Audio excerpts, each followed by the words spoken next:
थका होते हुए भी कभी सोते नहीं देखा, मैंने कभी पिता को रोते हुए नहीं देखा। इसका अर्थ है कि पिता कितना भी थका हुआ हो, कितना भी परेशान हालत में हो, परंतु वो अपनी परेशानियों को कभी किसी के सामने जाहिर नहीं करते।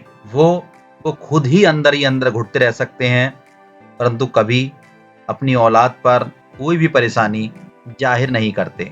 अर्थात कितनी भी मुसीबतें आ जाएं, परंतु एक पिता खुद तो परेशान हो जाते हैं, परंतु अपने बच्चों के सामने कभी कोई परेशानी जाहिर नहीं करते। पिता दुनिया में सबसे महत्वपूर्ण इंसान हैं, जो चाहते हैं कि मेरे बच्चे मुझसे भी ज़्यादा कामयाब बने। पिता जब तक हमारे साथ होते हैं, तब तक हम किसी भी मुसीबत से लड़ लेते हैं। ये कहानी उन्हीं पिता पर आधारित है। इसी गांव में एक बूढ़ा व्यक्ति अपने बेटे और बहू के साथ रहता था। परिवार सुखी संपन्न था। बूढ़े की पत्नी की मृत्यु काफी समय पहले हो गई थी। परिवार सुखी संपन्न था, किसी तरह की कोई परेशानी नहीं थी। बूढ़ा बाप, जो किसी समय अच्छा खासा नौजवान था, कि बुढ़ापा सभी पर आता है और बुढ़ापा मतलब बुरा आपा। आज स्थिति ये थी कि वह बूढ़ा बाप बुढ़ापे से हार गया था। चलते चलते स्थिति ये हो गई थी कि वे लड़खड़ाने लगा था। अब तो चलने के लिए भी लाठी की जरूरत पड़ने लगी थी। चेहरे पर झुर्रियां भर चुकी थी। बस अपना जीवन किसी तरह व्यतीत कर रहा था। घर में किसी चीज की कमी नहीं थी।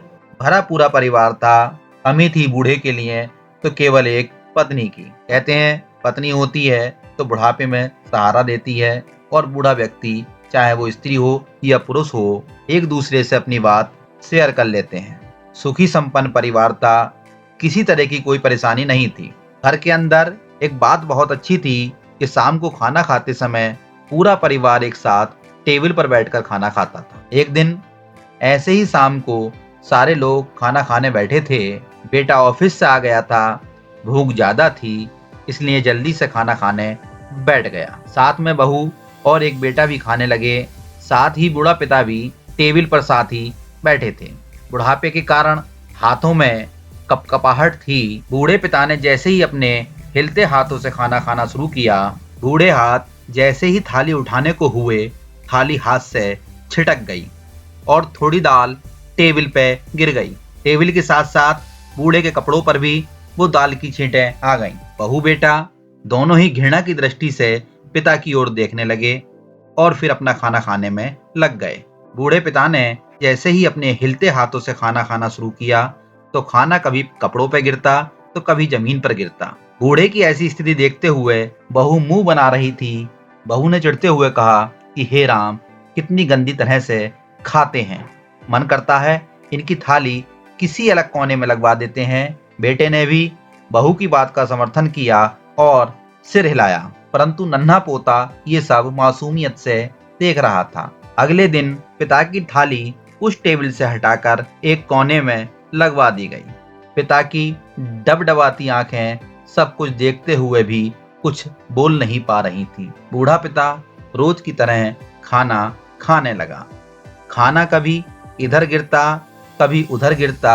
छोटा बच्चा यानी बूढ़े का पोता अपना खाना छोड़कर लगातार अपने दादा की तरफ देख रहा था। माँ ने पूछा, क्या हुआ बेटे, तुम दादाजी की तरफ क्या देख रहे हो और खाना क्यों नहीं खा रहे? बच्चा कुछ देर तो नहीं बोला।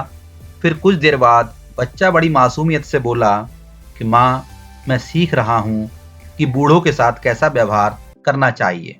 जब मैं बड़ा हो जाऊंगा और आप लोग बूढ़े हो जाओगे, तो मैं भी आपको इसी तरह कोने में खाना खिलाया करूंगा। बच्चे के मुंह से ऐसा सुनते ही बेटे और बहू दोनों कांप उठे।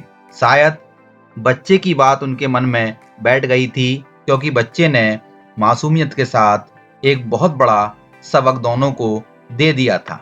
बेटे ने जल्दी से आगे बढ़कर पिता को उठाया और वापस टेबल पे खाना खाने के लिए बिठा दिया, और बहू भी भागकर पानी का गिलास लेकर आई कि पिताजी को कोई तकलीफ ना हो। दोस्तों, माँ बाप इस दुनिया की सबसे बड़ी पूंजी हैं। आप समाज में कितनी भी इज्जत कमा लें या कितना भी धन इकट्ठा कर लें, लेकिन माँ बाप से बड़ा धन इस दुनिया में कोई नहीं है। यही शिक्षा इस कहानी से मिलती है।